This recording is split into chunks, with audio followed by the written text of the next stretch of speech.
बाबा साहब अम्बेडकर की किताब के आधार पे बात कही थी। लेकिन सुधीर चौधरी से पूछिए किस किताब के आधार पे ये बात कर रहे हैं कि आदिवासी जंगलों में रहते थे, उनको वैसा ही रहना चाहिए। ये कौन सी किताब का आधार है? इनका किताब का आधार नहीं है, या किताब का आधार है तो कह सकते हैं मनुस्मृति के आधार पे कहा कि सिंबल की राजनीति से आप मैं एक कहीं पे किसी ने उदाहरण दिया था कि मेरा शरीर मोबाइल है और चिप एयरटेल का लगा, जियो का लगा है। तो SC ST का जो शरीर है वो मोबाइल है, चिप ब्राह्मणिकल सोशल ऑर्डर का लगा हुआ है। नमस्कार दोस्तों, मैं अजय प्रकाश। दोस्तों, झारखंड के मुख्यमंत्री रहे हेमंत सोरेन के इस्तीफे के बाद पत्रकार कहे जाने वाले सुधीर चौधरी ने एक अपने कार्यक्रम में बात कही और वह बात दलित, आदिवासी समाज और संघर्ष करने वाले लोगों को बुरी लगी। उन्होंने क्या कहा, क्या बुरा लगा और क्या संदर्भ था, इस मामले में हमारे साथ बातचीत करने के लिए डॉक्टर विक्रम हरिजन हैं। डॉक्टर विक्रम इलाहाबाद विश्वविद्यालय में शिक्षक हैं और वह लगातार इस तरह की ज्यादतियों के शिकार खुद भी रहे हैं। तो जब उन्होंने सुधीर चौधरी की बयान या बात को सुना तो उन्होंने खुद क्या महसूस किया और क्या माना, उस सारी बातों को हम समझने की कोशिश करते हैं। विक्रम जी, सुधीर चौधरी का जो यह बयान है कि जैसे 40 साल पहले आदिवासियों के साथ होता था वैसा हेमंत सोरेन अब भुगतेंगे, इसमें बुरा मानने वाली ऐसी क्या चीज आप लोगों को लगी जिसको लेकर पूरा जो है वो तूफान मचा हुआ है सोशल मीडिया सर धन्यवाद। बुरी बात यही है सर कि ये एक डेमोक्रेटिक स्टेट है और डेमोक्रेटिक स्टेट में यदि आप पूरी दुनिया के सिद्धांतकारों को देखोगे, जैसे Hobbes, Locke, Rousseau, Montesquieu, Laski, Roosevelt, Baba Saheb Ambedkar, John Dewey, सभी लोगों का एक साथ मानना है और पूरे भारत के जो तमाम प्रोग्रेसिव लोग हैं उनका एक साथ मानना है कि इस तरह की टिप्पणी एक एंटी डेमोक्रेटिक थॉट को दिखलाता है, पहला। दूसरा, यह एक सामंतवादी सोच को दर्शाता है। तीसरा, यह एक जातिगत बात करें तो यह एक ब्राह्मणिकल सोशल ऑर्डर के आइडियाज को दर्शाता है। तो ये तीनों ही सोचे, पहला कि ये डेमोक्रेटिक वैल्यूज नहीं है इनके मन में, इनके मन मस्तिष्क में अभी भी सामंतवादी प्रवृत्ति का दिखलाई पड़ रहा है। तीसरा, एक जो जातिगत टिप्पणी है वो कि एक आदिवासी समाज को कैसा रहना चाहिए, तो यह एक जातिवादी टिप्पणी है जिसके खिलाफ हमारे तमाम देश के तमाम जो प्रोग्रेसिव लोग हैं, समाज के लोग हैं, वो लड़ रहे हैं। आप जरा सोचिए, यह सोच, ठीक है, आप हेमंत सोरेन के करप्शन की बात कर रहे हैं, आई एग्री, मैं आपकी आपकी बातों को डिनाई नहीं कर रहा हूँ, आप करप्शन की बात करें, लेकिन करप्शन को जातिगत नजरिए से क्यों देख रहे हैं? आप ये बताइए कि करप्शन में बीजेपी के भी कई मुख्यमंत्री, कई जो बड़े नेता हैं, वो कई लोग जो ये बलात्कार के आरोप में जेल गए हैं। BHU का उदाहरण हमारे सामने है, जो बीजेपी के नेता हैं, कई अपर कास्ट के नेता हैं, पर उनको हम ये तो नहीं कहते कि जो बलात्कारी है वो जाति का प्रकाश का इसलिए वो बलात्कारी है। हम तो कभी ये नहीं कहते किसी के पास इतना प्रॉपर्टी है तो जाति का प्रकाश है इसलिए वो बहुत धनी है। मतलब जाति का जोड़ने का प्रश्न कहाँ से आया? प्रश्न इसलिए जाति का जोड़ने से आ गया क्योंकि इनके दिमाग में ये बात है कि दलित समाज के व्यक्ति हमेशा निम्न स्तर की जिंदगी जिया है, वो गोबराह रोटी खाया, वो सुअर खाया है, वो चूहा खाया है, वो जंगल में रहा है, उसके पास शरीर पे कपड़े नहीं रहे हैं, कीचड़ में रहे हैं। तो ये दर्शाता है कि अचानक ये व्यक्ति कहाँ से आ गया। इसीलिए डॉक्टर BR अम्बेडकर जब कोट पैंट पहनते हैं तब भी उनके साथ ये सवाल बार बार जुड़ता था कि जो दलित समाज के लोग हैं वो क्यों है। इसी तरह अगर कोई दलित प्राइम मिनिस्टर बनता है तब भी ये सवाल प्राइम मिनिस्टर के सवाल, ये आपके राष्ट्रपति के सवाल पे बार बार जुड़ जाता है कि दलित राष्ट्रपति। मतलब कहीं ना कहीं जाति आपके पीछा नहीं छोड़ती। मेरा मानना है कि भारत के DNA में जातिवाद है और ये DNA रिफ्लेक्ट करता है सुधीर चौधरी के जो आइडियाज है कि ये तो बड़े बड़े कारों में चलते थे, फ्लाइट में चलते थे, अब 40 साल पहले की जो जिंदगी जिए ऐसा जिएंगे। तो ये डायरेक्टली इनडायरेक्टली उनको रिफ्लेक्ट करता है कि ये कैसे कास्ट का प्रेजुडिस हमारे, आप छोड़िए सुधीर चौधरी के, छोड़िए, ये वर्तमान भारतीय प्राइम मिनिस्टर के नरेंद्र मोदी के भाषण में दिखाई पड़ता है। मसलन नरेंद्र मोदी साहब पिछले जब 2014 में प्राइम मिनिस्टर बने थे, तब उन्होंने एक दलित के ऊपर कार चढ़ गई थी, तो उसको जब ये कहा गया था कि देखो दलित कुत्तों की तरह कुछ घटना घटी थी, इस पर उन्होंने टिप्पणी किया था और हंसते हुए बताया था। तो ये हमारे देश के प्राइम मिनिस्टर, आप ये देश के चीफ मिनिस्टर हिमंत बिस्वा शर्मा है, असम के चीफ मिनिस्टर, वो कहते हैं कि ब्राह्मण क्षत्रिय वैश्य को राज करना है और शूद्रों को सेवा करने के लिए रखा जाता है। तो ये देश का चीफ मिनिस्टर की बात बता रहा हूँ। इसी तरह से जैसे अभी बाबा रामदेव का है कि वो अग्निहोत्री ब्राह्मण है, तो आप जब सोचिए कि देश के तमाम बड़े नेता प्रधानमंत्री से लेकर के बड़े पत्रकारों तक के दिमाग में ये सामंतवादी बातें हैं, जातिवादी बातें हैं। तो सुधीर चौधरी का ये कोई चौंकाने वाला बयान नहीं था, इनके मन में होता है, बस डेमोक्रेसी के वजह से ये बात नहीं बोल पाते। मैं शशि थरूर का एक कोट करना चाहूंगा, आज ही सुबह का मैंने अखबार में देखा कि भारत इलेक्ट्रिकल डेमोक्रेसी से इलेक्ट्रिकल तानाशाही की तरफ चल रहा है, इलेक्ट्रिक डिक्टेटरशिप की तरफ चल रहा है। तो ये जो डिक्टेटरशिप है, ये यही दर्शाता है कि तानाशाही समाज में आप हिटलर का देखेंगे तो लो आर्यन ब्लड और शुद्ध आर्य प्योर ब्लड के आधार पे शासन चल रहा था। बीजेपी के बारे में तो भी ये जाहिर तौर पर एक विस्तार में आप बात कर रहे हैं और यह एक जरूरी बात है जो आप कह रहे हैं, लेकिन क्या सुधीर चौधरी ने माफी नहीं मांगी है इसको लेकर? क्या जानकारी क्या सर, है? आप ये बताइए, माफी तो मैंने भी मांगी थी मेरे अपने ट्वीट को लेकर के, तो मुझ पे तो एफआईआर हो गया, और न केवल इतना बल्कि 26 नवंबर को, इसी 26 नवंबर दिसंबर को मेरे पे चार्जशीट भी फाइल हो गया सेम बात करने के लिए। तो आप सेम बात कहने के लिए एक प्रोफेसर के ऊपर एफआईआर करते हैं। मैंने मेरी एफआईआर जो था इनके आराध्य देवी देवताओं के संदर्भ में था, तो मुझ पे अरेस्ट हो गया। राजस्थान की एक लड़की जो सावित्रीबाई फुले का फोटो लगाने की बात करे, उस पर आपने एफआईआर कर दिया। यहाँ पे राम भद्राचार्य जो सीधे करें कि चारों वर्ण का नाम मानने वाला व्यक्ति चमार है, उस पर एफआईआर नहीं हुआ। आपके जो बीसीसीआई के साथ कुछ हैं अनुराग ठाकुर, ये कहते हैं कि जूता मारा सालों को, तो इन पे एफआईआर नहीं हुआ। आपके क्या नाम है सुधीर चौधरी के ऊपर एफआईआर नहीं हुआ। तो आप ये देखिए कि दो विचारधाराओं की ये टकराव है साफ साफ। एक विचारधारा जिसे आप बहुजनवादी विचारधारा कर सकते हैं, मानवतावादी विचारधारा कर सकते हैं, साइंटिफिक टेम्परामेंट का विचारधारा कर सकते हैं, वैज्ञानिकता का विचारधारा कर सकते हैं, और दूसरी विचारधारा है जातिवाद का मानने वाला विचारधारा, अंधविश्वास का मानने वाला विचारधारा, राइट विंग का विचारधारा, पुरातन बनती व्यवस्था का विचारधारा। सैमुअल हंटिंगटन के शब्दों में कहूंगा कि ये दिस इज द क्लेश ऑफ सिविलाइजेशन। ये दो सभ्यताओं का टकराव है, एक हिंदूवादी सभ्यता, एक बहुजनवादी सभ्यता। तो जाहिर है कि मैं बहुजनवादी सभ्यता की बात कर रहा हूं, मैंने कोई नेगेटिव बात नहीं किया था। जो राजस्थान की लड़की थी वो नेगेटिव बातें नहीं किया था। तमाम इस देश में बहुत से लोग हैं जो बहुत नेगेटिव बिल्कुल आपका ये कहना है विक्रम जी कि विचारधारा को देखकर इस तरह की कार्रवाइयां की जा रही हैं और ये अभिव्यक्ति की आजादी का सवाल नहीं है। अब नहीं, अभिव्यक्ति आजादी का सवाल का मतलब ये नहीं है, जैसे मान लीजिए मैंने जो बातें की, आप जो अभिव्यक्ति की आजादी की बात कर रहे हैं, मैंने हेरोल्ड लास्की का पढ़िएगा, मैरिटन का पढ़िएगा, जॉन डेवी का पढ़िएगा, there is a limitation of your आजादी, फ्रीडम। तो एक लिमिटेशन होता है।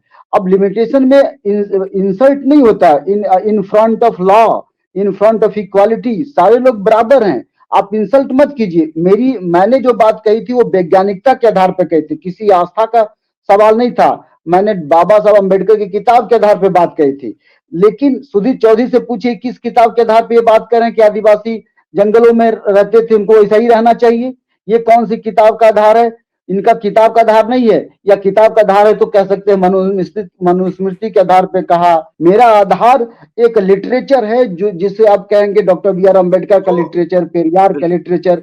इसे अभिव्यक्ति की आजादी का मतलब नहीं। संविधान ने भी ये कहा कि आपका साइंटिफिक डेवलपमेंट करने का जिम्मेदारी है। दूसरी बात, मैं एक प्रोफेसर हूँ, मैं ऐसा कोई मैंने घास गड़ने वाला इंसान नहीं हूँ, मैं कोई इस तरह से सिंपल आदमी नहीं हूँ।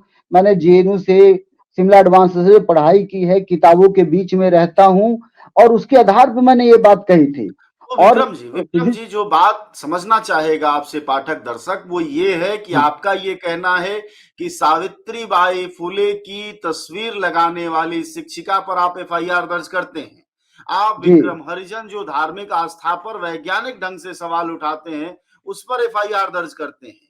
लेकिन हाँ रामवृद्धाचार्य जैसे संत पर जो कि जातिवादी टिप्पणी करते हैं और जी उन पर कोई एफआईआर नहीं होती। सुधीर चौधरी जैसे पत्रकार जो कि आदिवासियत और उसकी मूल भावना पर चोट करते हैं, उस पर एफआईआर नहीं होती। तो जी यह सवाल विचारधारा का है या जातीय डिस्क्रिमिनेशन का है या दोनों का है? ये दोनों का है। ये जातीय डिस्क्रिमिनेशन भी है, ये विचारधारा भी। माने जो देखिए, जातिगत बातों से ही तो ये विचारधारा पनप रही है। एक विचारधारा ये कहती कि जाति समाप्त होना चाहिए, दूसरी विचारधारा कहती कि जाति बने रहना चाहिए।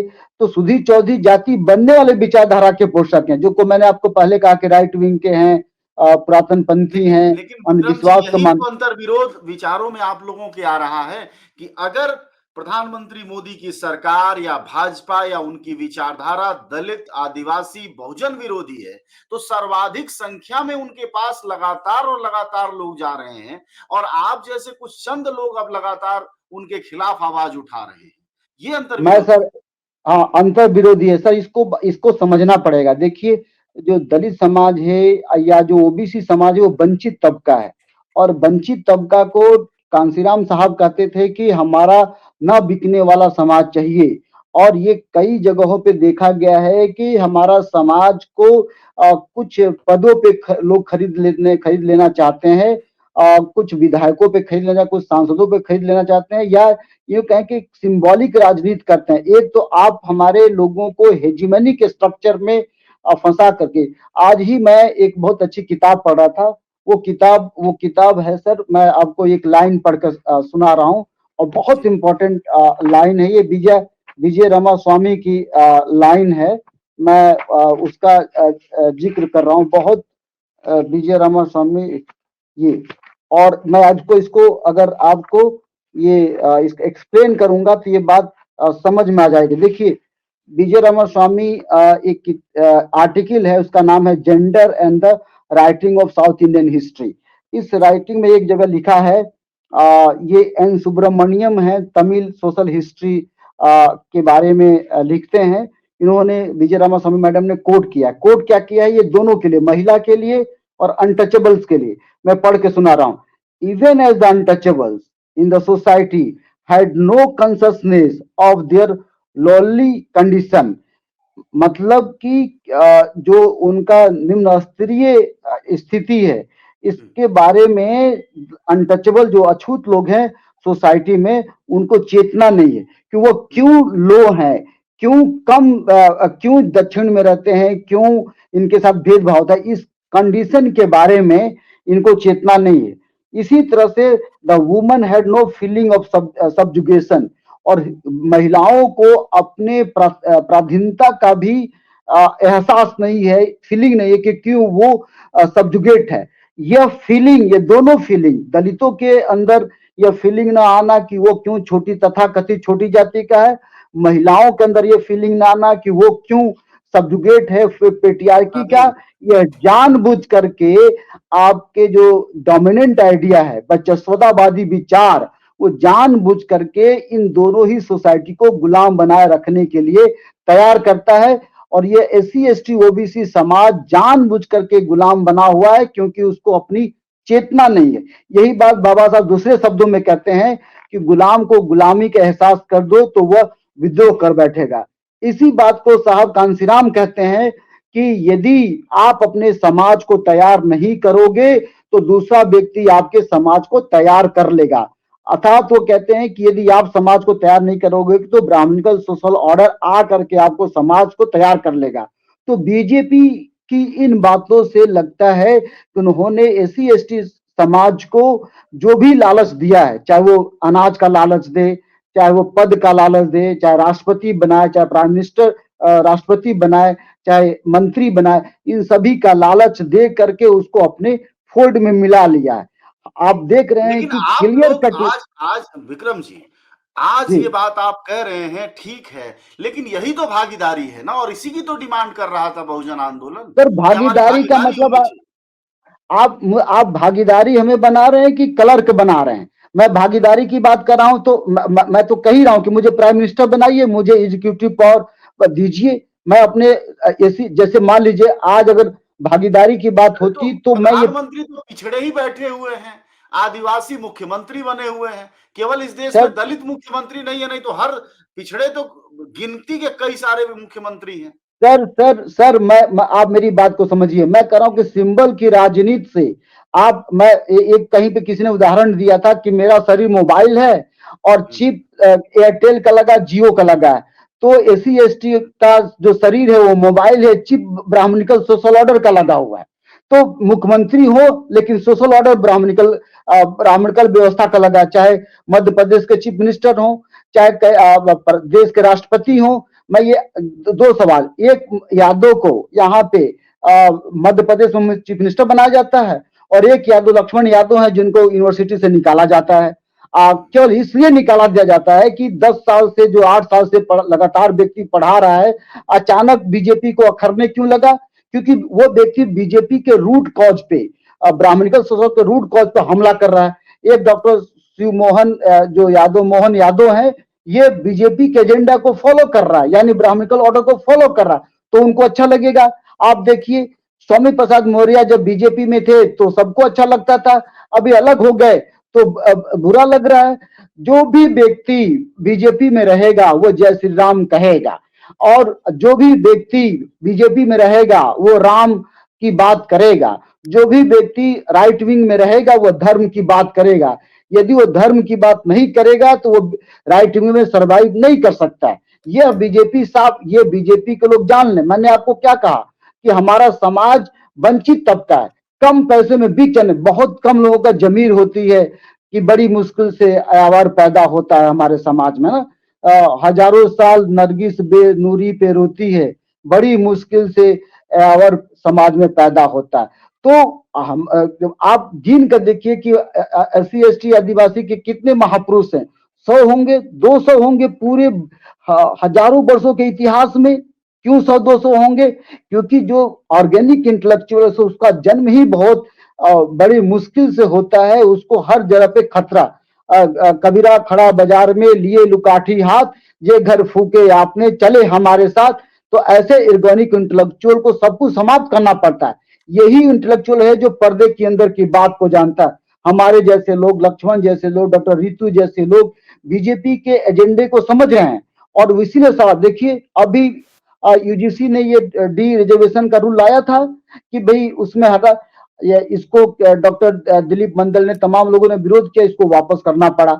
इसी से जो किसान का बिल लाना पड़ा उसको भी वापस करना पड़ा। तो बीजेपी ये जानती है। अब चूंकि ये देखिए, डेमोक्रेसी में इलीगल काम लीगल तरीके से आसानी से ये कर रहे हैं। सारे इलीगल काम, ईडब्ल्यूएस का मैटर इलीगल वर्क है, लेकिन उसको लीगल तरीके से सोसाइटी में इंप्लीमेंट किया जा रहा है। ये जो जो अभी चंडीगढ़ का खेल हुआ, विधायक खरीदने की बात, सब इलीगल काम है। बिहार के मुख्यमंत्री को भारत रत्न दे करके आपने सरकारी झटक लिया हाथ से।